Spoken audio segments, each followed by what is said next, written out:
Assalamualaikum warahmatullahi wabarakatuh. Waalaikumsalam warahmatullahi wabarakatuh. Yang terhormat Bapak Kepala Sekolah SMA Negeri Perlahat atau yang mewakili, yang terhormat para wakil guru yang sempat hadir pada ruangan pertemuan pada hari ini.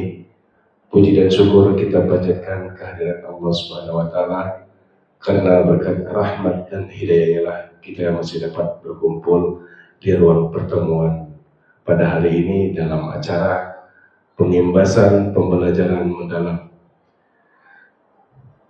Adapun rangkaian kegiatan kita pada hari ini, yang pertama pembukaan, yang kedua menyanyikan lagu kebangsaan Indonesia Raya, yang ketiga pembacaan doa, yang keempat sambutan kepala sekolah atau yang mewakili, yang kelima penyampaian materi pembelajaran mendalam dari ketiga guru, yang keenam penutup. Baik, sebelum kita membuka acara pada pagi hari ini, marilah kita lepaskan dengan lafaz basmalah. Bismillahirrahmanirrahim. Berikutnya acara kedua, yaitu menyanyikan lagu kebangsaan Indonesia Raya. Hadirin dimohon untuk berdiri.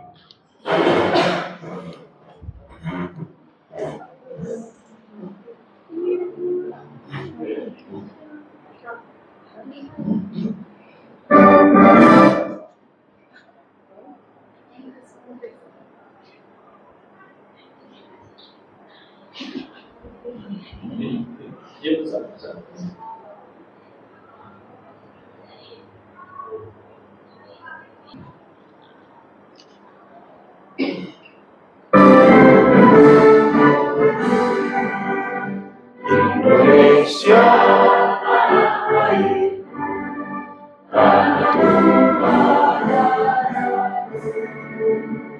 Di sana aku berdiri, jadi baru hidupku. Indonesia bangsaku, bangsa dan tanah airku. Marilah kita berseru, Indonesia bersatu.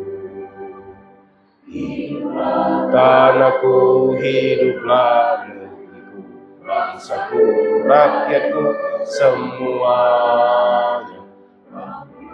Jiwanya, bangunlah badannya untuk Indonesia Raya. Indonesia Raya, merdeka, merdeka, tanahku, negeriku yang ku cinta. Indonesia Raya, merdeka, merdeka, hiduplah Indonesia Raya. Indonesia Raya, merdeka, merdeka, tanahku, negeriku yang ku cinta. Indonesia Raya, merdeka, merdeka, hiduplah Indonesia Raya. Hadirin dipersilakan duduk kembali.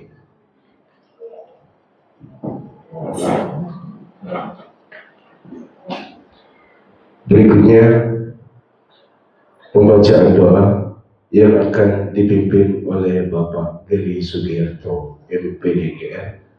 Pada Bapak Geri, kami silakan.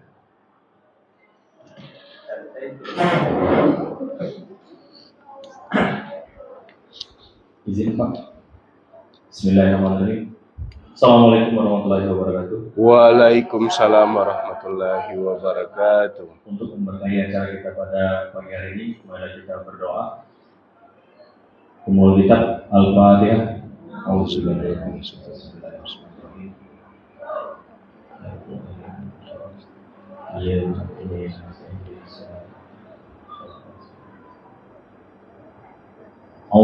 minasyaitonir rajim. Bismillahirrahmanirrahim.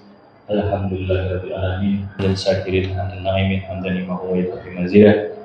Ya Rabbana lakal hamdu kama yanbaghi li jalali wajhikal karim wa azimi sultanik. Allahumma sholli ala Muhammad wa ala ali Muhammad.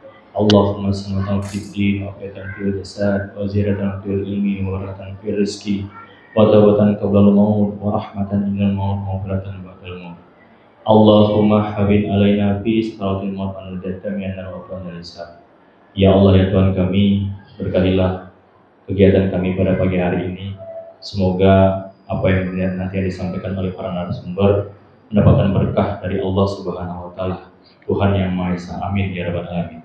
Rabbana atina fid dunya hasanah wa fil akhirati hasanah wa qina azabannar. Walhamdulillahirabbil alamin. Terima kasih kepada Bapak Geri Sugiarto MPDGR.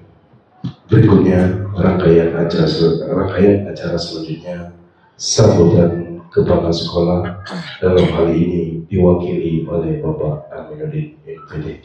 Kepada Bapak Aminuddin kami silakan.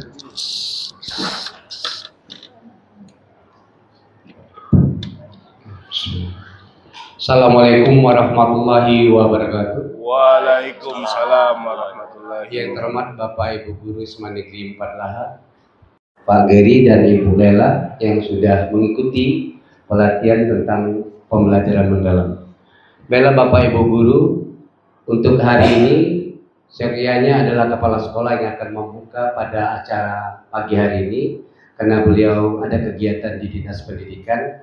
Jadi saya sebagai wakil kurikulum akan memberikan pengarahan sedikit, kemudian nanti akan membuka kegiatan tentang pengimbasan pembelajaran mendalam di SMA Negeri 4 Lahat.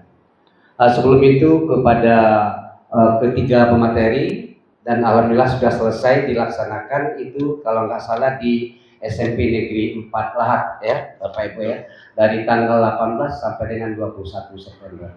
Nah alhamdulillah baru sekarang akan disampaikan materi apa yang telah didapat dari pemateri kepada kita semua, khususnya kepada Bapak Ibu Guru mata pelajaran tentang kegiatan pembelajaran mendalam.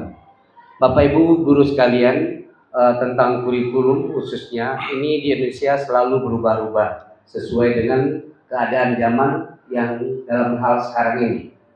Kemarin kan kita sudah kurikulum 2006 atau KTSP, kemudian berubah lagi kurikulum 2013, dan baru-baru ini adalah tentang kurikulum merdeka. Nah ini kurikulum merdeka baru akan kita menikmati. Sekarang ada lagi tentang PM, yaitu pembelajaran mendalam.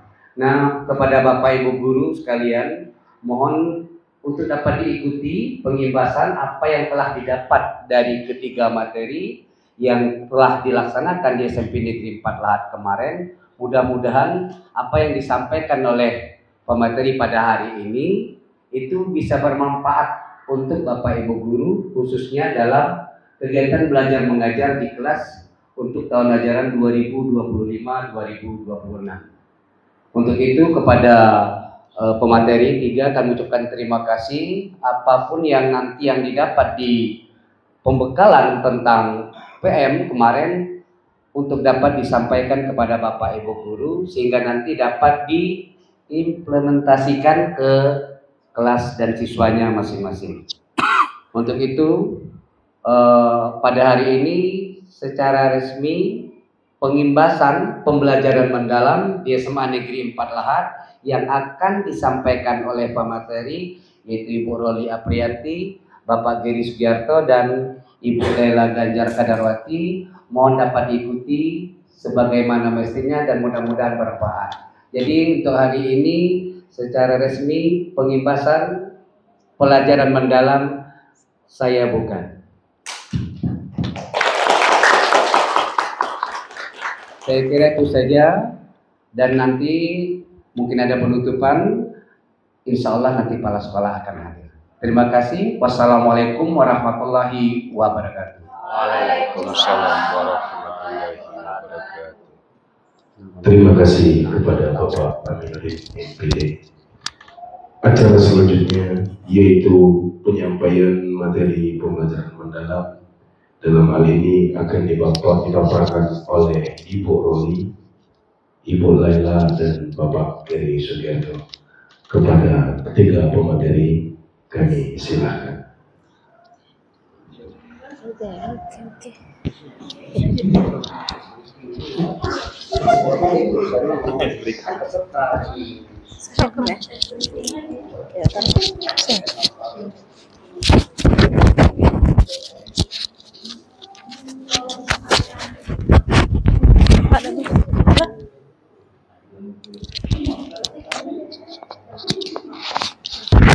Mana lah ini nih lah.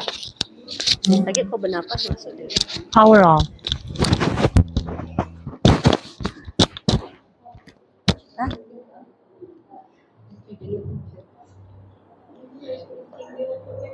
Mungkin kita perlu ice breaking dulu biar tidak tegang ya Bapak Ibu sekalian. Ya. Sebelum kita memulai materi mungkin lebih baik kita ice breaking biar nanti pas penyampaian materi kita bisa konsentrasi dan fokus. Oke, kita mulai.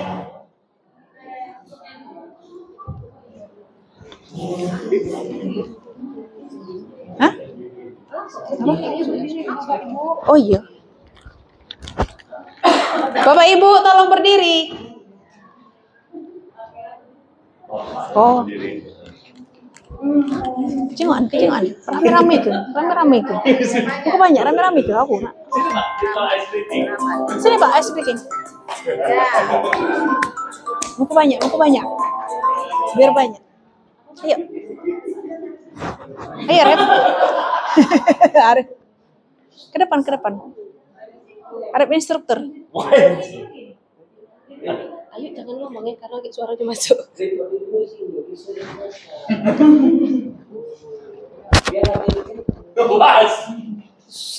Masuk suaranya.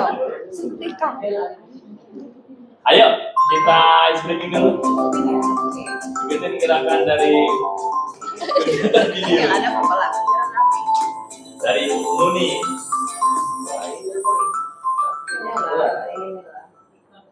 Jadi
Baik, terima kasih Bapak Ibu sekalian. Bagaimana perasaannya hari ini Bapak Ibu sekalian?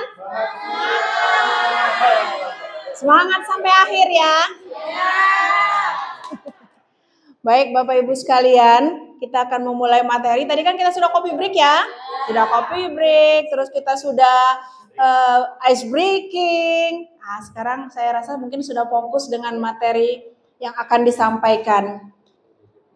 Untuk yang pertama ini mungkin sesi saya yang akan menyampaikan materi berkenaan tentang pengimbasan pembelajaran mendalam. Adapun materi yang akan saya sampaikan yaitu pola pikir bertumbuh. Mungkin sebelumnya saya mau menyampaikan dulu apa itu pola pikir. Pola pikir merupakan kumpulan keyakinan yang mempengaruhi cara seseorang untuk melihat, berpikir, dan bertindak. Pola pikir menentukan tindakan dan hasil yang akan diperoleh. Next. Next, Bu. Oke. Di sini pola pikir ada dua. Ada pola pikir tetap, kemudian pola pikir bertumbuh atau growth mindset. Perlu kita ketahui dulu, yang dimaksud dengan pola pikir tetap itu artinya percaya bahwa kecerdasan dan kemampuan itu bersifat tetap. Contoh, kamu pintar. Itu salah satu contoh dari pola pikir tetap. Kemudian untuk pola pikir bertumbuh, percaya bahwa kecerdasan dan kemampuan dapat dikembangkan melalui usaha dan belajar. Anak-anak tidak usah ragu dengan hasilnya. Tidak apa-apa, nanti ketika kamu terus berusaha, hasilmu akan lebih baik. Itu salah satu contoh dari pola pikir bertumbuh. Next. Nah, ini ada beberapa perbedaan antara suara pola pikir tetap dengan suara pola pikir bertumbuh.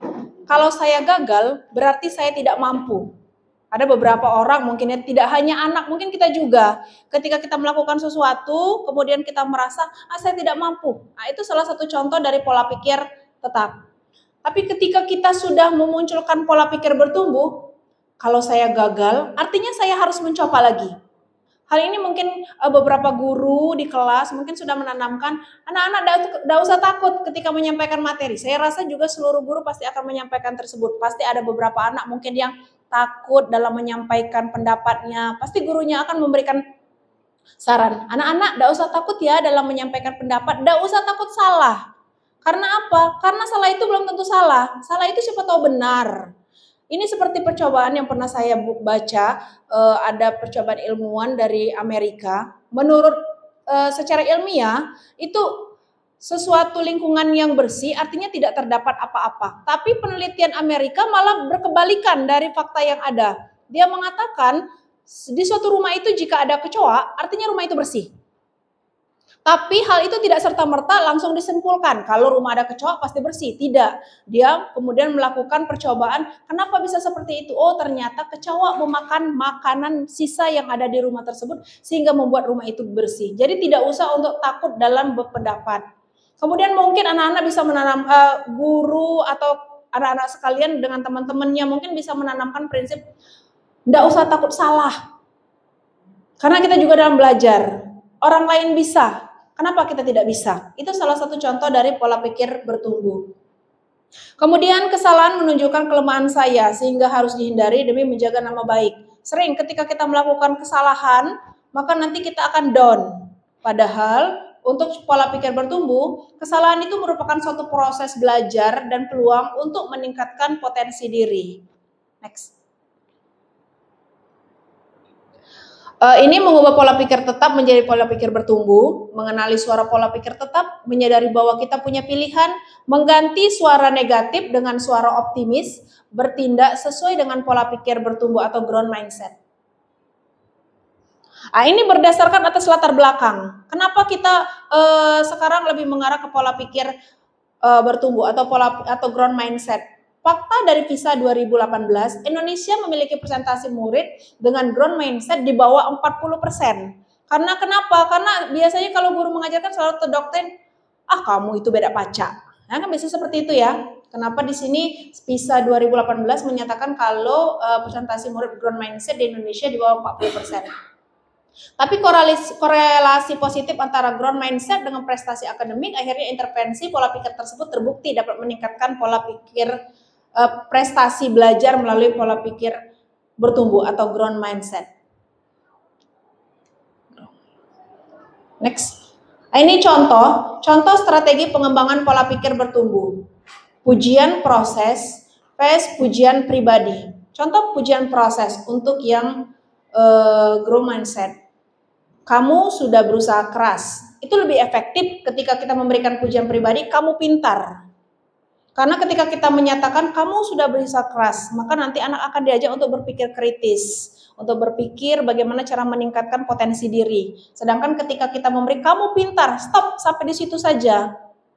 Kemudian productive failure, kesalahan dan kegagalan adalah bagian dari proses belajar yang produktif. Kemudian the power of yet, menggunakan kata belum, mengubah kegagalan menjadi peluang untuk mencoba lagi. Dan target pembelajaran vs target performa, fokus pada pembelajaran bukan hanya pada nilai, mendukung perkembangan jangka panjang. Next. Nah, di sini peran dari grow mindset ada 4. Sebelumnya saya juga mau menyampaikan mungkin untuk di pembelajaran mendalam ini kita harus lebih fokus kepada proses ya, kepada proses, kemudian kepada pembentukan karakter. Kemudian saya perlu memberitahu kan di situ ada kurang lebih rumus 8-3-3-4 dalam pembelajaran mendalam. 8 itu adalah profil kelulusan. Apa saja itu? Keimanan dan ketakwaan kepada Tuhan Yang Maha Esa, kemudian kewargaan, kemudian berpikir kritis, kreativitas, kolaborasi, kemandirian, kemudian komunikasi, dan kesehatan. Kemudian yang ketiga, itu yang ada 3, itu prinsip dalam pembelajaran mendalam. Yang pertama yaitu berkesadaran, yang kedua bermakna, dan yang ketiga mengembirakan. Jadi pembelajaran mendalam itu memberikan kesadaran, bermakna, tapi mengembirakan, bukan membuat pembelajaran itu menjadi tegang.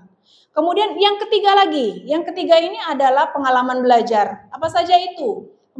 Pengalaman belajar di sini yaitu memahami, kemudian mengaplikasi, dan yang terakhir yaitu merefleksi. Sebenarnya mirip-mirip dengan pembelajaran yang sudah-sudah. Mirip-mirip dengan pembelajaran kurikulum merdeka ya. Hanya beda penamaannya saja, membaginya menjadi memahami, mengaplikasi, dan merefleksi.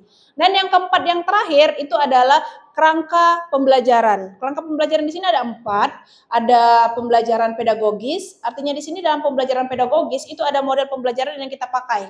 Apakah itu pembelajaran berbasis problem atau masalah, ataupun berbasis proyek, ataupun discovery learning.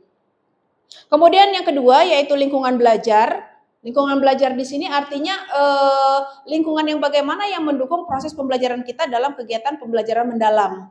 Kemudian kemitraan, maksudnya kemitraan di sini siapa saja yang terlibat dalam proses pembelajaran mendalam yang kita lakukan.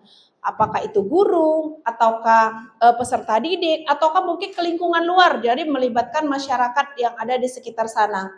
Kemudian pemanfaatan digital, seperti saat ini kita sedang memanfaatkan digital. Mengubah pola pikir bertumbuh, tadi sudah ya, mengubah pola pikir bertumbuh ini mengenali pola pikir tetap, kemudian menyadari bahwa kita punya pilihan.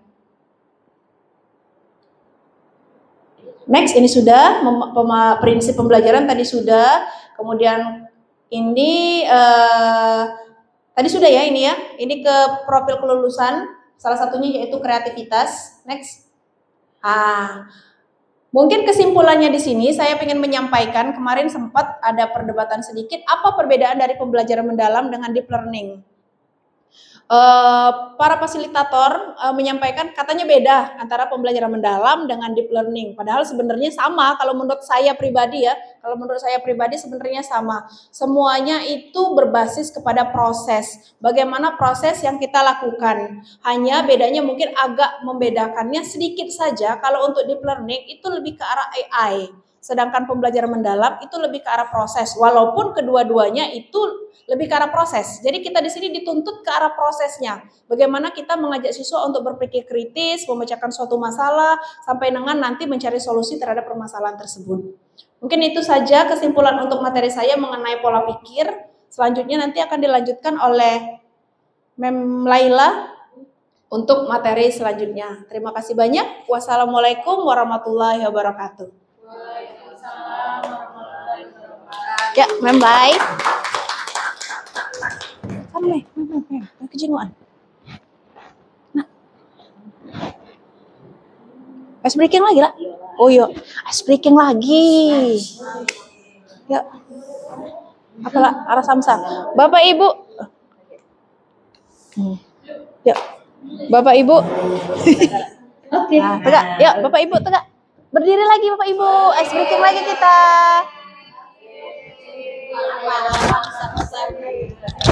Bentar. Oke. Bapak Ibu, ini ya sudah agak pusing ya mendengar dari Ibu Roni. Aduh, itu kok harus tumbuh gitu ya. Oh ya, kita harus tumbuh ya, ke atas, ke samping, ke depan, ke belakang ya. Jadi sekarang kita oh iya, Bu Desi aja cepat.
Oke, terima kasih. Selamat kembali. Bismillahirrahmanirrahim.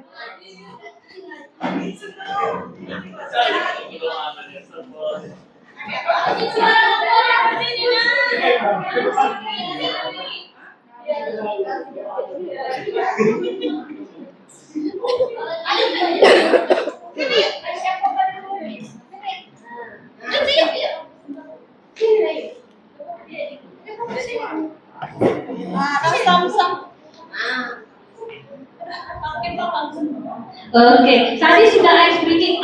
Ya Allah, sudah bahagia ya ibu yang ada di sini. Ya, nanti habis ini tangan-tangan ya dengan Pak ya. Biar lebih bahagia. Baiklah, kita akan lanjut ke materi selanjutnya tentang konsep dan kerangka pembelajaran mendalam. Saya yakin di sini ibu-ibu dan bapak-bapak pasti sudah tahu apa itu konsep pembelajaran mendalam karena ini sudah sering kita ungkap di media sosial, juga sering muncul di beranda TikTok, Facebook, Instagram, dan sebagainya.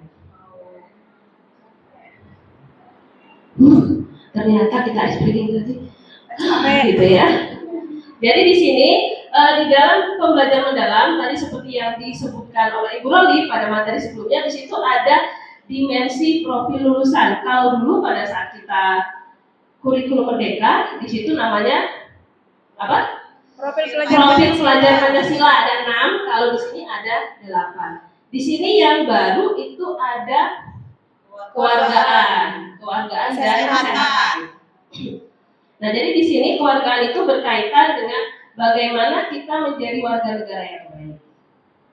Terus, kenapa di situ ada kesehatan? Ya, kita belajar kan harus sehat. Kalau nggak sehat, gimana kita mau mengikuti kegiatan pembelajaran yang ada di kelas? Yang lainnya itu sudah pernah kita bahas pada saat di kurikulum merdeka. Terus selanjutnya yang kedua ada prinsip pembelajaran. Jadi prinsip pembelajaran itu bisa kita singkat namanya BBM. bukan bahan apa? Bukan. Iya, bahan bakar minyak ya. Tapi kalau di sini berkesadaran, bermakna dan menggembirakan. Nah, saya grogi nih depan ibu-ibu semuanya. Di sini semuanya di depan saya praktisi pendidikan semua. Jadi saya tuh agak-agak gimana gitu ya. Jadi di sini pembelajaran yang kita lakukan di kelas itu gimana caranya kegiatan itu harus bermakna tapi juga happy gitu. Seberat apapun materi, seperti hidup kita, seberat apapun hidup kita harus siap untuk menjalaninya ya. Seperti itulah kira-kira yang ada di kelas kita. Sesulit apapun materinya, semuanya akan terasa indah dan bermakna di anak-anak didik kita. Tapi anak-anak tetap happy. Jadi nanti Bapak Ibu guru di sini akan menjadi guru-guru yang dinantikan oleh murid-muridnya. Kapanlah gitu ya pelajaran Umidian, aku pengen yang ke Madinah gara-gara ingat Umidian gitu kan. Oh iya kalau ya gitu, aku belajar informatika, oh suatu ketika saya bisa menciptakan laptop yang bisa dilipat gitu kan. Jadi memberikan inspirasi gitu ya. Ya dilipat jadi kecil gitu sering gitu kan. Kan nggak apa-apa. Hayalan itu kan nanti akan menjadi kenyataan pada masanya gitu kan. Ya. Terus ada di situ pengalaman belajar. Kalau pengalaman belajar di situ 3M. Memahami, mengaplikasi dan merefleksi. Paling mudah ketika kita memberikan pengalaman belajar itu pas di memahami, mengaplikasi juga bagaimana ketika kita kaitkan dengan kehidupan nyata gitu kan.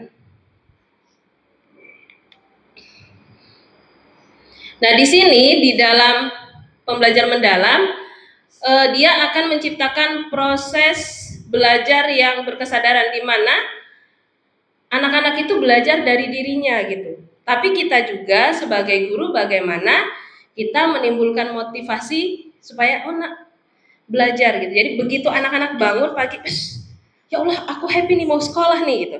Nah, ketika anak-anak sudah berada pada keadaan seperti itu, maka mereka juga akan bahagia ketika datang ke sekolah. Jadi ke sekolah itu bukan sesuatu hal yang membosankan. Ya, ternyata jalan ya.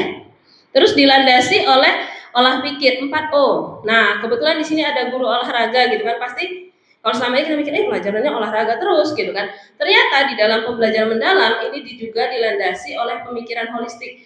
Olah pikir, olah hati, olah rasa dan olahraga gitu ya.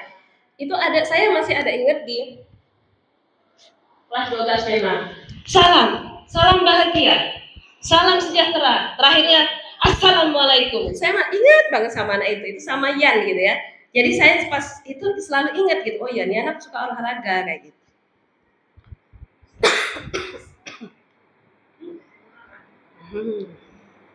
Ini sudah. Nah, di dalam kerangka pembelajaran ini tadi juga sudah disinggung sama Ibu Roli di sini. Di sini ada inquiry, pendekatan sama. Kalau dulu namanya model pembelajaran. Ada inquiry, ada project based learning, ada problem based learning, ada kolaboratif, ada STEM dan pembelajaran diferensiasi yang kemarin sempat booming pada saat kita di Kuliah Merdeka. Ini masih juga dipakai. Terus untuk kemitraan pembelajaran, tentu saja dalam kemitraan ini melibatkan guru, murid, orang tua, atau ada komunitas Yudika. Ketika di situ ada dunia usaha dan industri. Misalnya di dekat-dekat kita di sini ada komunitas apa? Mungkin di bawah itu dekat Waterboom itu ada yang punya kolam ikan.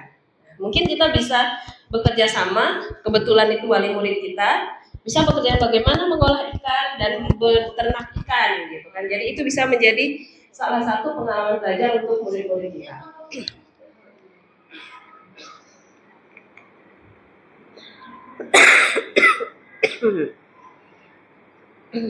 Jadi peran guru, jadi kalau hidup itu harus aktif, harus bergerak supaya apa? Oh iya gitu ya, supaya sesuai dengan cita-cita. Kita kan cita-citanya apa gitu? Cita-citanya bahagia gitu kan. Maka bahagia itu harus aktif gitu. Maka di sini peran guru dalam pembelajaran mendalam itu sebagai aktivator, memicu dan memandu proses belajar. Jadi kalau ada anaknya yang malas, dipicu Bu Guru ya. Bapak Ibu Guru dipicu supaya anaknya jadi lebih rajin. Terus kolaborator, membangun kemitraan dari semua pihak. Jadi di sini di kelas itu kan ada anak-anak kita yang cenderung diam.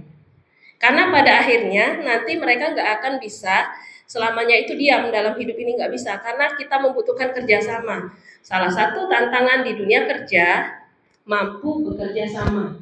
Ada satu lagi, mampu bekerja di bawah tekanan. Nah itu yang agak berat itu, yang dua itu. Oh presto kata Midian, ya memasak di bawah tekanan. Ya memasak di bawah tekanan menggunakan presto. Nah kalau di dunia kerja tentu dia akan berbeda lagi gitu. Tekanannya mungkin dari rekan kerja, dari atasan, dari lingkungan. Kan kalau bekerja di perusahaan itu ada target yang dicapai. Itu adalah semuanya tekanan yang harus kita capai. Terus yang ketiga, pengembang budaya belajar. Jadi belajar itu sekarang masih dianggap kewajiban. Ketika dia nanti menjadi budaya itu awalnya dari terpaksa, terbiasa, lama-lama biasa, dan pada akhirnya akan menjadi budaya. Nah itu harus dibudayakan, bukan dibudidayakan, dibudayakan.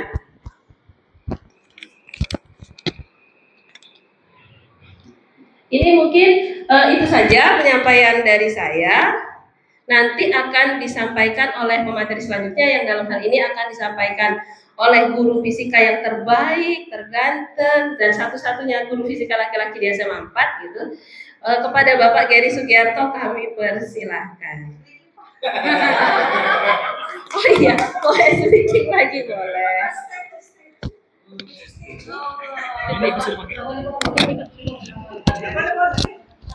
Itu ada tuh, tak boleh balik itu. Ice breaking yang tebal, tapi senam. 2 menit, sekitar 2 menit. 3 menit ya. Belum ada ice breaking. Ada yang tak boleh balik.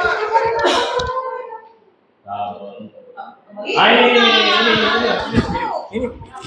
Naik, kan bawa ke bawah. Tadi keluar. Nah, memang itu. Ya.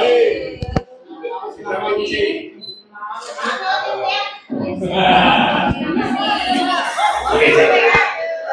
Ya, sebelum kita masuk ke materi berikutnya, ya, masalah asesmen, kita tabola balik dulu ya. Silakan berdiri ibu-ibu, berdiri dengan rapi, jangan saling tinjal.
Jadilah.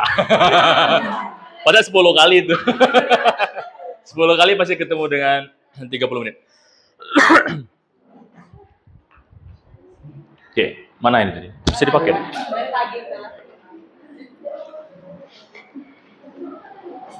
Oke, bismillahirrahmanirrahim. Jadi kita akan masuk ke pembelajaran berikutnya, itu tentang asesmen pembelajaran. Jadi sudah ice breaking. Kita atur napas dulu.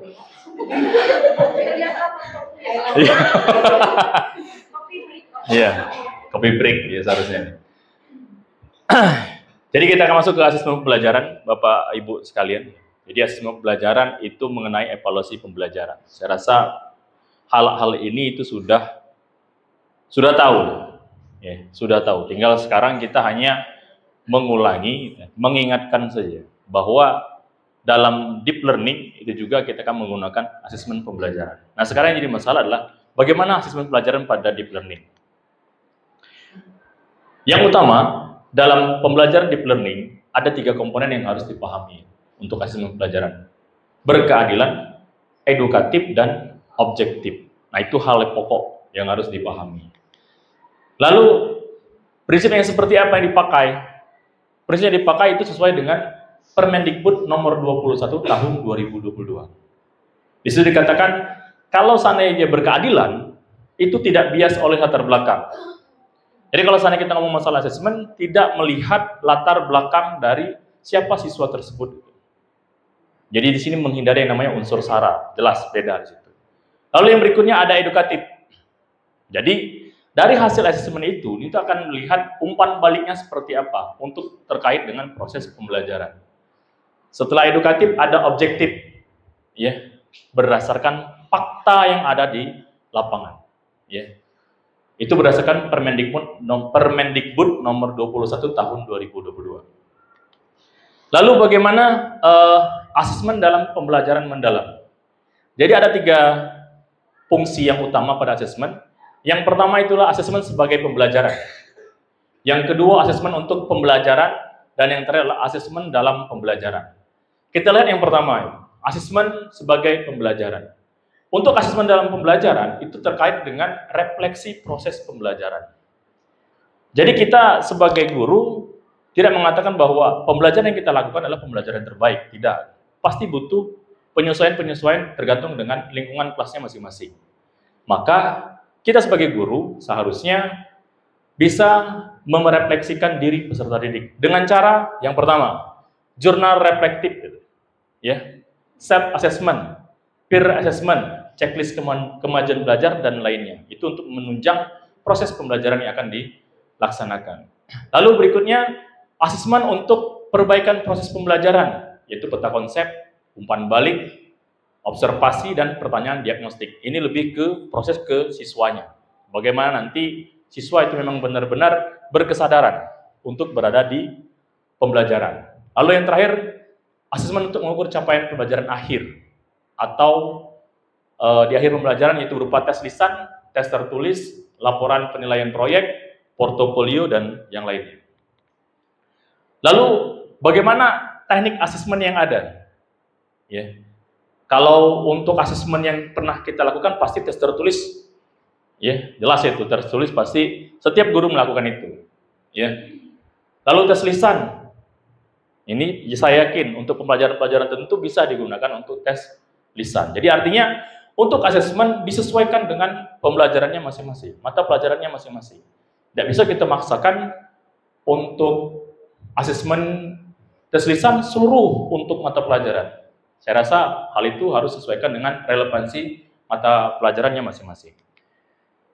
Lalu yang terpenting, ya, pada asesmen di pembelajaran mendalam itu ada 2, yaitu adalah asesmen formatif.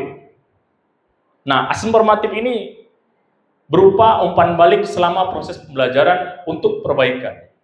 Jadi kalau yang tadi itu di asesmen yang pembelajaran, maka di sini kita lihat bagaimana formatif untuk pelaksanaannya itu dilaksanakan di awal pembelajaran, mengetahui kesiapan murid. Lalu yang berikutnya dalam proses pembelajaran, memantau perkembangan dan memberikan umpan balik cepat. Lalu yang terakhir, fokus mencapai level pembelajaran melalui tahapan yang harus kita pahami, nanti kita lihat nanti di RPM ya atau PPM, memahami, mengaplikasi dan merefleksi. Lalu yang asesmen sumatif untuk memastikan ketercapaian tujuan pembelajaran. Biasanya ini untuk dipakai untuk kenaikan kelas ataupun kelulusan. Lalu karakteristiknya seperti apa? Saya rasa untuk karakteristik pembelajaran untuk asesmen, hampir seluruh asesmen itu menggunakan yang pertama autentik, holistik, ya, autentik dan holistik. Autentik itu merepresentasikan pemecahan masalah, berpikir kritis, kreatif, kolaborasi, dan komunikatif. Lalu yang holistik itu bagaimana mengukur pengetahuan, keterampilan, dan sikap dari murid atau siswa secara utuh dan terpadu. Nah, kalau saatnya kita lihat sebagai penilaian, asesmen, bisa Bapak Ibu lihat di situ, ya, bagaimana asesmen digunakan dalam pembelajaran. Kita lihat ini sebelah kiri, ya, penilaian formatif, asesmen as learning, asesmen for learning itu untuk nanti di pembelajaran, dan penilaian sumatif untuk perbaikan atau untuk kenaikan kelas siswa, ya. Nah, pada asesmen di pembelajaran mendalam jelas dikatakan bahwa dasarnya itu ada dari taksonomi Solo tahun 82. Sedangkan yang kita pelajari di kelas atau pelajari waktu kuliah dulu ada taksonomi Bloom. Nah, pada taksonomi Solo itu ada 5 di sana, ya, dikatakan sampai dengan berpikir abstrak yang mendalam. Sedangkan pada PM itu membaginya menjadi 3. Yang pertama adalah memahami, mengaplikasi, dan terakhir adalah merefleksi. Jadi kalau sana kita pengalaman belajar untuk PM adalah memahami, maka itu kalau di taksonomi Solo multistruktural, unistruktural, dan prastruktural. Kalau di Bloom memahami dan mengingat C2 dan C1. Lalu mengaplikasi relasional kalau di taksonomi Solo. Lalu untuk di Bloom menganalisis dan menerapkan. Lalu untuk yang merefleksi di Solo berpikir abstrak yang mendalam. Namun untuk di taksonomi Bloom mencipta dan mengevaluasi. Itu di kasus untuk yang merefleksi. Nah, kalau misalnya kita lihat di sana ada untuk taksonomi Solonya prastruktural, unistruktural, multistruktural, relasional, dan extend abstrak. Ya, bisa dilihat jelas tuh. Nah, kesimpulannya adalah asesmen dalam pembelajaran mendalam itu bersifat formatif, autentik, dan holistik dengan fokus kuat pada pembelajaran, umpan balik untuk mendorong kemajuan belajar. Lalu pedomannya adalah menggunakan taksonomi Solo untuk bisa mengukur berpikir kritis siswa atau berpikir tingkat tinggi, HOTS, ya, yang kemarin itu sudah kita pelajari, rasanya di kurikulum Merdeka, ya, kurikulum 2013 juga ada HOTS dan segala macamnya. Jadi intinya yang sudah kita lakukan sekarang hanya akan menyesuaikan di deep learning ini seperti apa, ya. Nah, sekarang kita akan melihat bagaimana RPP, ya. Coba Ibu Lela. Kalau dulu namanya modul ajar, ya. Modul ajar, RPP, PPM, ya. Nah, itu kalau dilihat, ya. Nah, di sini contohnya adalah mata pelajarannya fase E kelas 10, ya. Itu adalah IPA dan bahasa Inggris, ya. Pokok bahasan tentang perubahan iklim. Jadi di sini materinya adalah materi IPA dengan interdisipliner ilmunya dengan bahasa Inggris. Biasanya menggunakan pengantarnya, bahasa pengantar. Lalu di sana ada, nah di sini, di identitas saya rasa sudah tahu, sama dari awal dulu, ya. Untuk identifikasi, nah tinggal ditambahkan adalah dimensi profil lulusan saja. Kalau tadi ada 8 dimensi profil lulusan, maka di sini juga ada 4 yang bisa dipakai. Jadi tidak harus 88 itu ada di PPM itu. Ya, kalau kita maksa, rasanya tidak akan selesai. Kalau memaksa seluruhnya dalam 8 dimensi probabilitas lulusan harus ada di PPM-nya. Ya, tujuan pelajarannya ada dilihat itu. Untuk yang IPA seperti apa, ya, untuk yang bahasa Inggrisnya seperti apa. Nah, jadi untuk di bahasa Inggrisnya mengkomunikasikan gagasan dan berbagai jenis teks non-fiksi dengan menggunakan berbagai model presentasi mencapai tujuan tertentu. Lalu kalau di IPA-nya menganalisis interaksi antar komponen. Jadi nanti di presentasinya dia menggunakan bahasa Inggris. Ya, itu interdisipliner ilmunya. Lalu alur pembelajarannya ada 1, 2 dan segala macamnya. Ya, mungkin nanti akan bisa dijelaskan oleh Ibu Lela atau nanti dijelaskan juga tambahkan oleh Ibu Roli Abrianti. Ya, saya rasa itu saja mungkin dari saya. Saya silakan nanti dari Ibu Lela atau Ibu Roli untuk menambahilah terkait dengan PPM ini, pemahamannya seperti apa masing-masing. Gimana? Kita collab aja Bu? Collab aja. Jadi di sini apa namanya RPP yang kami contohkan di sini ini yang dapat panduan dari Pusjar gitu ya. Ya. Jadi di sini RPP-nya ini dibuat untuk 4 pekan. 4 pekan berarti 4 minggu. Ini untuk 1 bulan jadi 48 JP. Jadi 48 JP itu antara pelajaran IPA dan juga bahasa Inggris. Nah, di sini mereka ini menggunakan design thinking. Jadi di sini design thinking nanti setelah saya baca mereka akan buat semacam prototype gitu. Prototype tentang perubahan iklim. Jadi kalau kita sering dengar tentang PBL, tentang PJBL gitu. Nah, ini tentang design thinking yang dibuat di sini. Jadi tahap pertamanya empatis gitu ya. Saya nggak tahu benar apa enggak spellingnya gitu ya. Kalau salah nggak apa-apa. Nah, di situ tetap ya di setiap pertemuan itu ada pendahuluan, ada inti dan ada penutup. Jadi di pendahuluan di situ ada kegiatan memahami. Terus, nah di sini, nah di bagian ini kan semuanya relate sekali dengan kehidupan nyata ya Bu Roli ya. Iya benar. Jadi ini misalnya anak-anak di kelas, kan sekarang kita lihat misalnya contoh fenomena yang ada di sini, anak-anak itu bawa kipas angin portable. Nah jadi kan, anak-anak, kamu kok bawa kipas angin? Kenapa? Kok panas? Gitu, kurang lebih seperti itu. Mungkin ada tambahan dari Bu Roli, silakan. Berkenaan tentang langkah-langkah pembelajaran, ini kan interdisipliner, artinya pembuatan rencana pelaksanaan pembelajaran untuk pembelajaran mendalam itu kan tidak harus untuk satu mapel, jadi bisa kolaborasi dengan beberapa mapel. Ini contohnya antara mapel IPA dengan mapel bahasa Inggris. Jadi nanti kalau seandainya kita dalam kelompok KKG atau dalam bentuk komunitas kan tidak harus artinya harus biologian atau geografian. Jadi kita bisa saling, tadi kan udah ada pembahasan tentang lintas mapel. Jadi kita bisa saling kolaborasi dengan mapel yang lain. Kemudian dalam pembelajaran ini ada beberapa pertemuan mungkin dibuatnya. Diawali dari mungkin yang umum, apa yang dimaksud dengan mungkin perubahan iklim, kemudian apakah anak-anak tahu tentang perubahan iklim, kemudian bagaimana aplikasinya dalam kehidupan sehari-hari, mungkin dalam penggunaan kipas angin atau lain sebagainya. Nanti kemudian baru ke pendalaman materi untuk pertemuan-pertemuan selanjutnya. Ya. Jadi di sini yang kan tadi diomongin sudah disampaikan sama Pak Gary bahwa ada assessment kan, as learning, for learning, dan off learning. Off itu berarti diading. Jadi setiap kegiatan pembelajaran itu bisa kita lakukan yang namanya ketiga-tiganya bisa kita kerjakan dalam ada waktu yang awal, tengah, dan akhir. Pada akhir itu tidak harus setiap akhir kegiatan pembelajaran itu harus ada tes.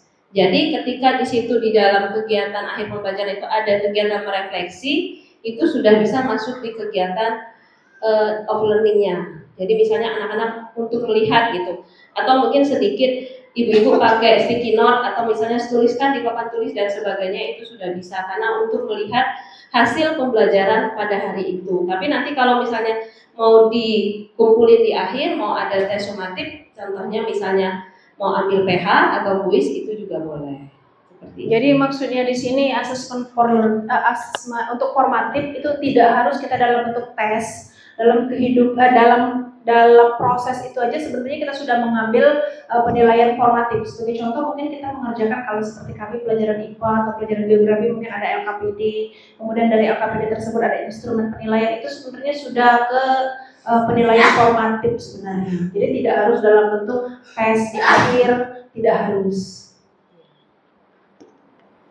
Next. Mungkin Bu Laila biar lebih jelas mungkin kami nanti akan menayangkan contoh video pembelajarannya biar bisa nyata ya, karena kalau dalam bentuk tulisan ini kan mungkin masih agak bingung ya. Jadi kalau seandainya kita lihat pengaplikasiannya dalam bentuk video nanti bisa lebih jelas di mana letaknya berkesadaran, letaknya bermakna di mana, kemudian letaknya merefleksi mungkin di mana atau menggembirakan itu di mana, nanti bisa lebih jelas di tayangan video. Baiklah. Mungkin kita lihat habis ini kita lihat dulu tayangan videonya. Kebetulan yang ada di sini adalah video pembelajaran bahasa Inggris ya. Tapi tolong Bapak Ibu di situ jangan dilihat kelasnya dan jumlah muridnya.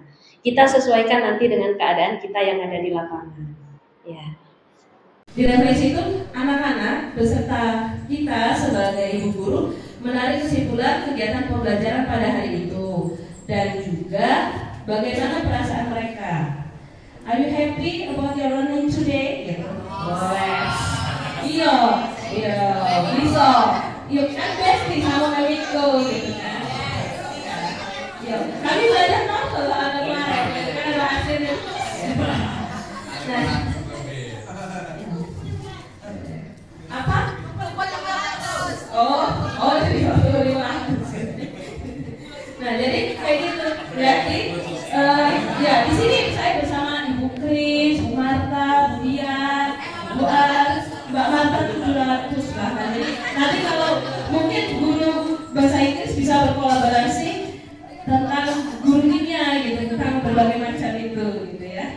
Setelah itu mereka menanyakan gimana, apakah kamu bahagia? Nah itu pada bagian refleksi. Jadi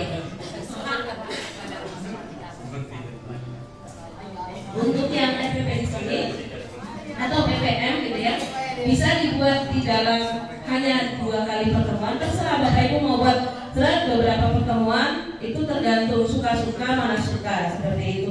Dan yang jelas, jadi kalau misalnya mau beberapa boleh, tergantung kebutuhan.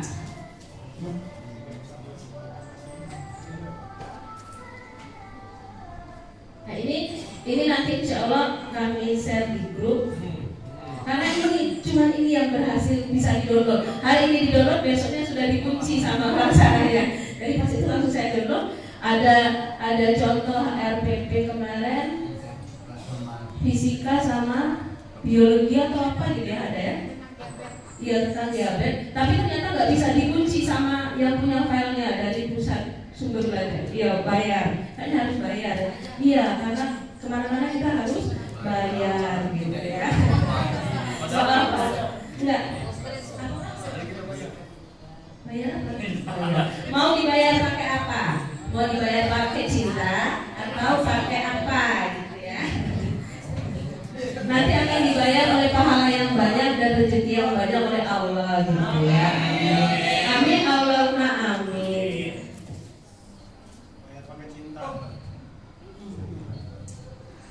Nah, habis. Jadi mungkin itu saja penyampaian dari kami. Jadi yang jelas mulai dari prinsipnya harus ada, lingkungan belajarnya harus ada, itu idealnya seperti itu. Jadi mungkin itu saja penyampaian dari kami. Mungkin dari Bapak Ibu ada yang mau ditanyakan, saya kembalikan ke Pak Arif sebagai oh ya. Foto dulu. Oh ya. Ada yang mau ditanyakan mungkin Bapak Ibu? Oh, amplopnya.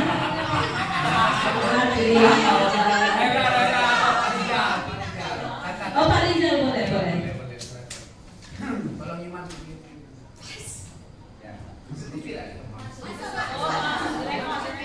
Ya, assalamualaikum warahmatullahi wabarakatuh. Ya, terima kasih kita diimbaskan oleh dalam.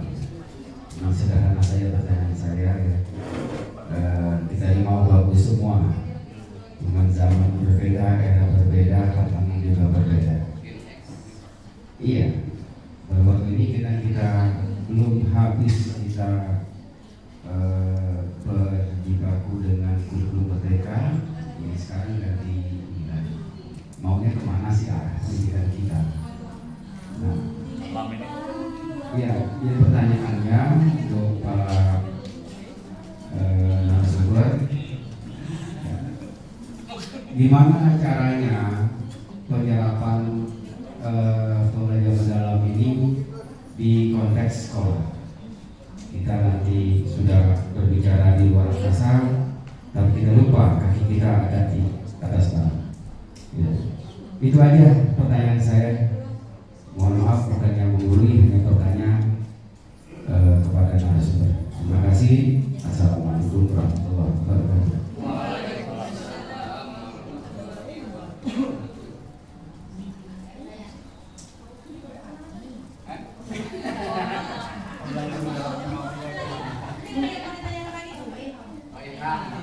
Ini memang bestirian sebelah. Ini saya suka.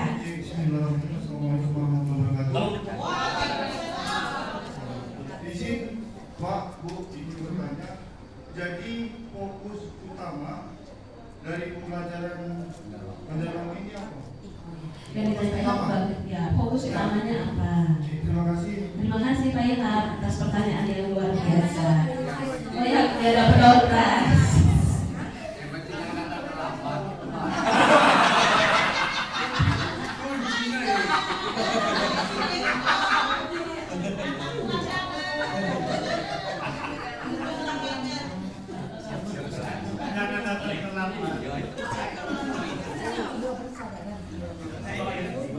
Oh ya, satu lagi. Oh, Bu Cici.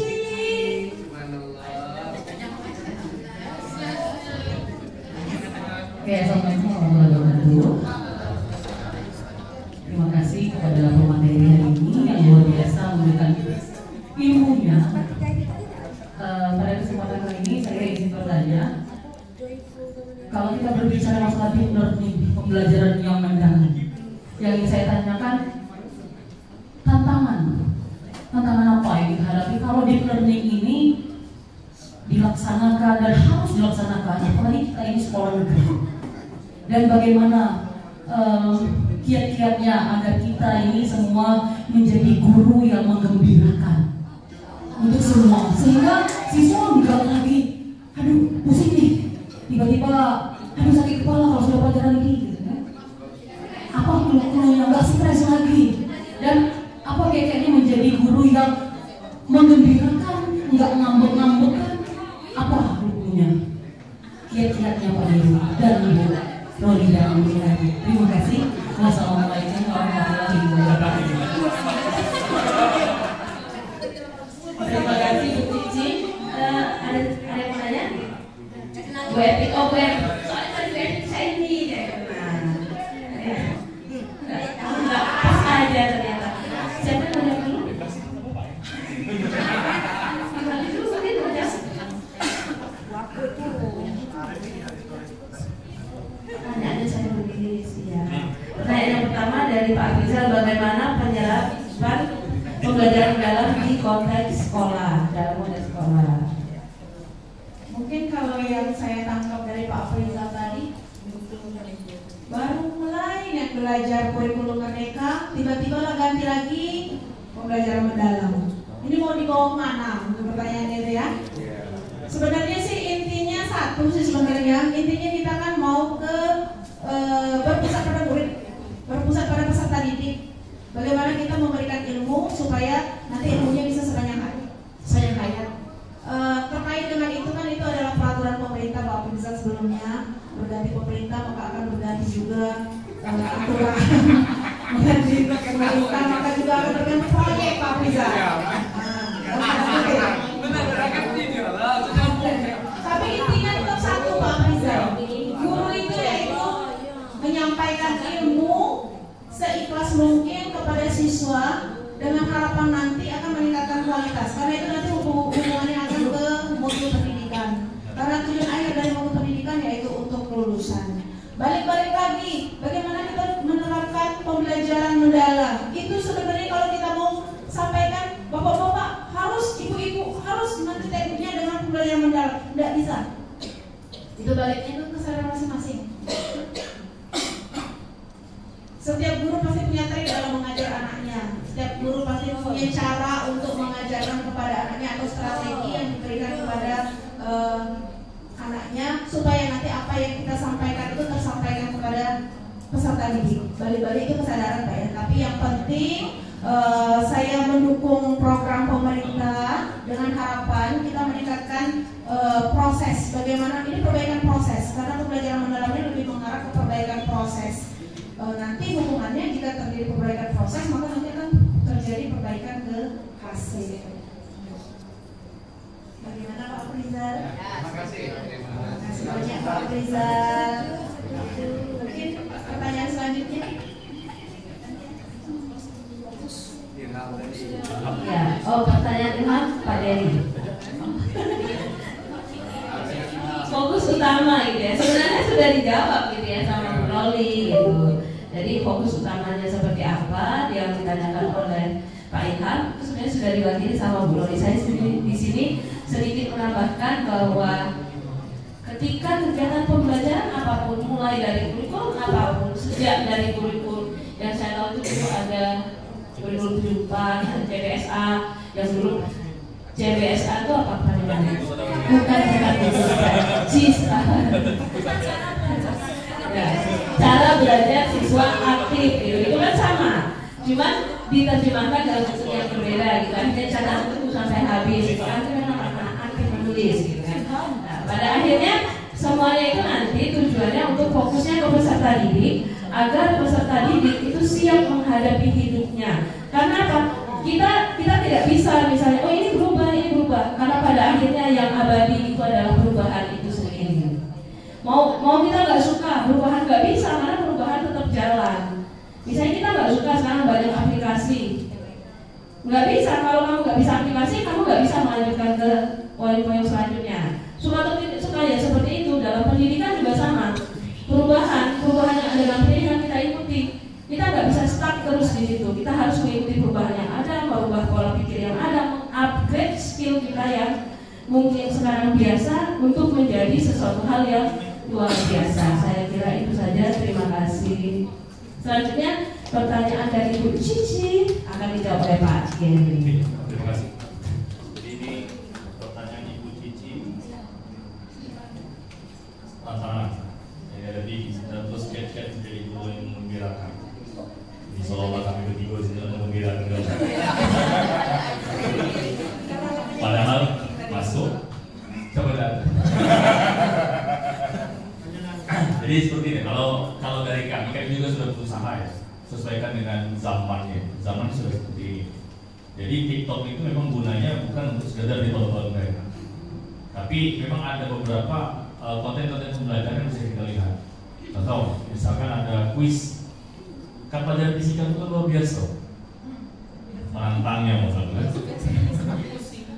pusing dan segala macam. Jadi ya dibuat. Kalau kemarin saya buat kuis saja, jadi dibuat kuis, saya buat kelompok, terus buat secara estafet mungkin di B6 dan 12 B6 kemarin saya coba di situ.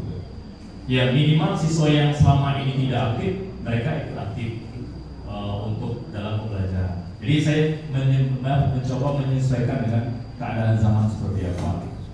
Kayak senyum mungkin kan, nah senyum ini bisa takut misalnya.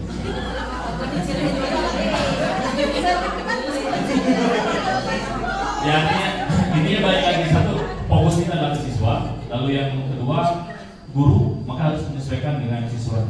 Bukan berarti siswa main kelereng kita harus main kelereng juga ya. Tapi kita minimal memahami lah permasalahan mereka seperti apa, tantangan mereka seperti apa. Kira-kira itu yang akan dilakukan kalau kiat-kiat kami untuk mencoba menjadi guru yang menggembirakan. Kira-kira seperti itu. Ya. Terima kasih. Assalamualaikum warahmatullahi wabarakatuh.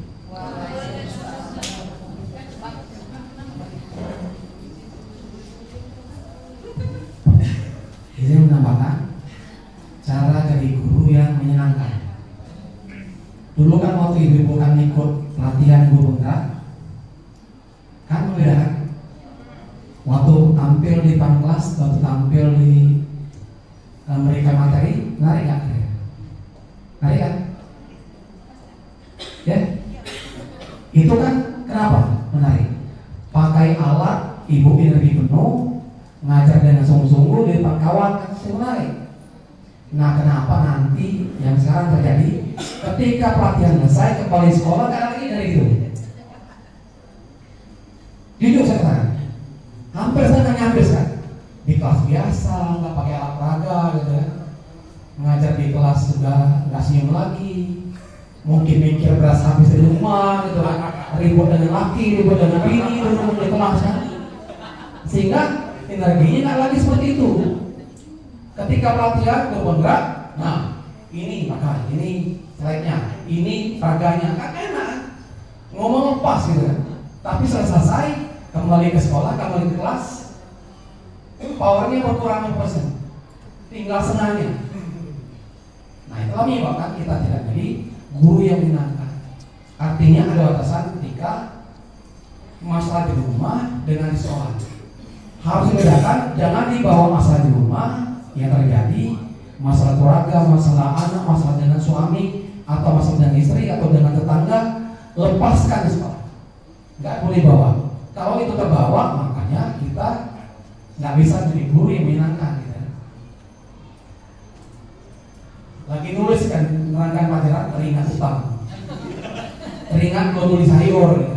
Teringat ribut dengan laki, teringat ribut dengan ini, otomatis kan mengaruhi. Bisa begitu kan bisa 2 minggu. Coba lihat guru TK, ketika masuk kelas, meriang, powernya tumbuh, sehingga kasihnya jalan gitu, nyanyi gitu kan, happy gitu. Nah setelah ngajar baru ingat lagi, ya tadi reportnya lagi gitu kan. Itu ketika mengajar Bapak Ibu, lepaskan beban yang ada pada diri kita. Walaupun sulit, guru itu adalah aktor yang baik, guru bisa menyesuaikan keadaan di mana dia berperan. Ya kalau masuk kelas lah cemberut, ya otomatis akan mempengaruhi aura di kelasnya. Masuk kelas pagi, buka buku lama siang, kerjakan, ya kan atau sedang menarik kan. Tapi kalau senyum gitu, halo anak sekalian, seperti ibu pelatihan guru penggerak kan pasti happy dalam kelas. Kalau enggak, kebalikannya terjadi. Makanya Bapak sekalian, mengutip dari seorang filsuf, apa yang terjadi di keseharian kita di sore, dari pagi sampai sore, apa yang kita pikirkan saat itu. Kalau sudah kesal, maka sampai sore kita akan kesal. Kalau kita bahagia dari pagi, berangkat kerja, insya Allah sampai sore kita akan bahagia. Kalau rumah kesal, di jalan ada yang melewat kesal dulu, di depan di jalan ada motor lambat kesal dulu, orang ajar ibu di lambatnya kan otomatis semuanya akan bergerak kan, kesal semua. Tapi kalau kita happy, ada ibu lambat motornya kan, oh, mungkin ini nggak sini kan, kita bisa lalu. Tapi kalau kesal, otomatis semuanya tertumbuh di otak kita. Mungkin ditambah dari pertanyaan dari guru yang menyenangkan. Baik.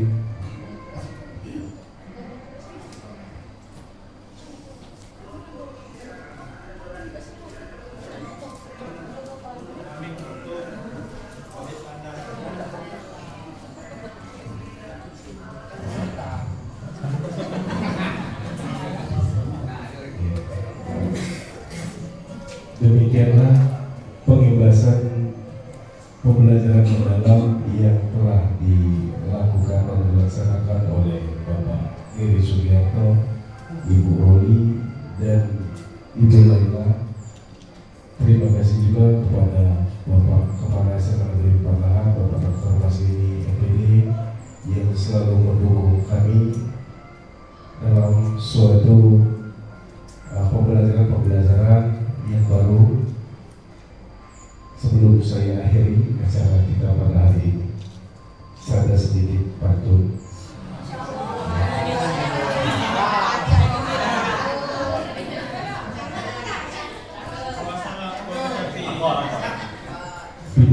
timur tanpa bercahaya.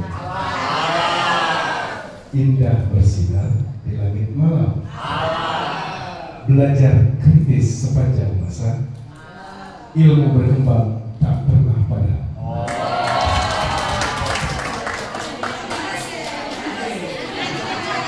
Lagi.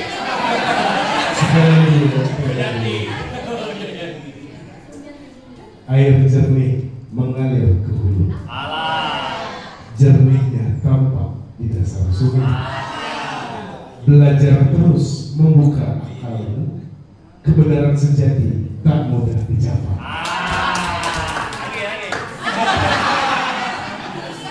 Ya, demikianlah acara pada hari ini. Sebelum nanti meninggalkan ruangan, kita akan berfoto terlebih